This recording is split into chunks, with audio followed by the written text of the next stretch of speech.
At the desk with some new information for us. Mike, the 118 West is open now. The 118 West is open. The 118 East is still closed, as we've been talking about. I want to give you a little context as to how we got here. School police is the one that started this pursuit. We do not know what that person was wanted for, why they started to do it. I do have a call out. I just called the chief on his cell phone. I'm sure he's busy dealing with stuff, but we're trying to get that answer from them.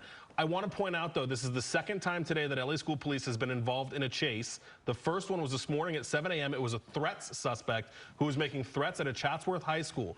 Police were never able to get that person into custody. That chase ended with the suspect getting away.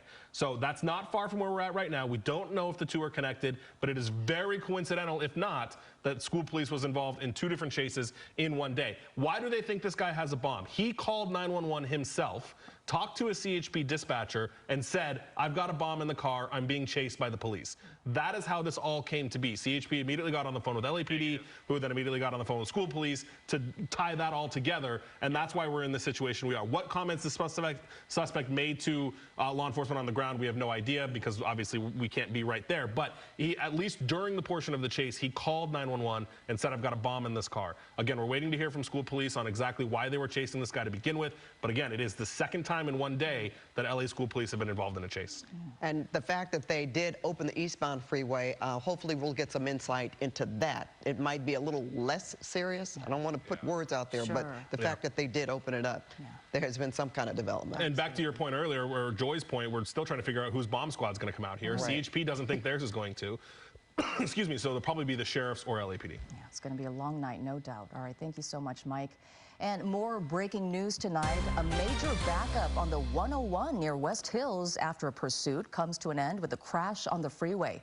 A CHP was in pursuit of what they thought was a DUI driver, but when Kcal was over the crash on an embankment on the 101 freeway, officers removed the cuffs and took the man to a hospital. CHP says this may have been a medical emergency instead of a crime. Either way, traffic backed up for more than an hour.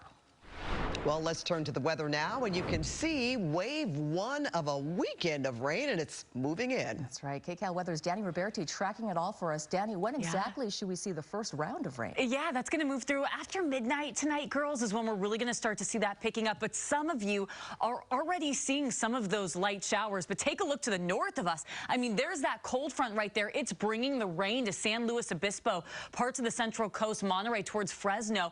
And that front is going to inch closer to us here at home, and as it does so, that's what's going to bring wave number one of rain, and you are waking up tomorrow morning to wet roads, wet grass, and rain showers, and then that's going to continue on and off during the day. Let's see where we're seeing some of those showers. We actually had a little bit of rain moving right along the coast, Manhattan Beach, Santa Monica, just a few sprinkles here and there. What we're seeing right now is mainly up in the mountains, so we're not seeing a whole lot right now, but as we go into tonight, that is going to pick up, and this really gives us a good idea of when rain peaks, and you can see that late tonight into early tomorrow morning, and then that next peak Sunday night into Monday, and it's going to last during the day on Monday. So we have 3 straight days of rain. It will be soggy at times, but it's not going to be raining nonstop. There will be some dry periods in this weekend. So we're going to talk about hour by hour when that rain moves through, when it's the heaviest, and also when you can get some time outside. That's coming up next. All right, sounds good, Danny. Thank you so much.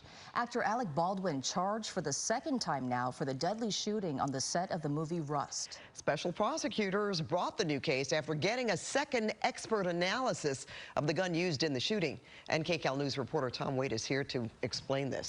And this has been going on since October 2021 when this all unfolded. So a lot of, questions about what will happen next. So prosecutors dropped the charges against Baldwin, but said new charges could come, and now they have, after a grand jury voted to indict Baldwin. The Hollywood star says the gun went off while he was holding it, but he did not pull the trigger.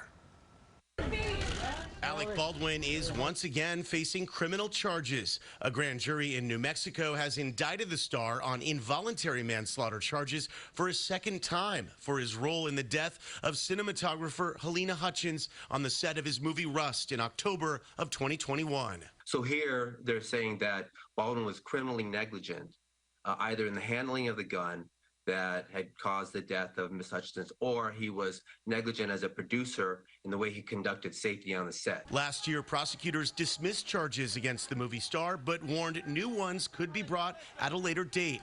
Friday's indictment comes after an independent forensic test determined Baldwin would have had to pull the trigger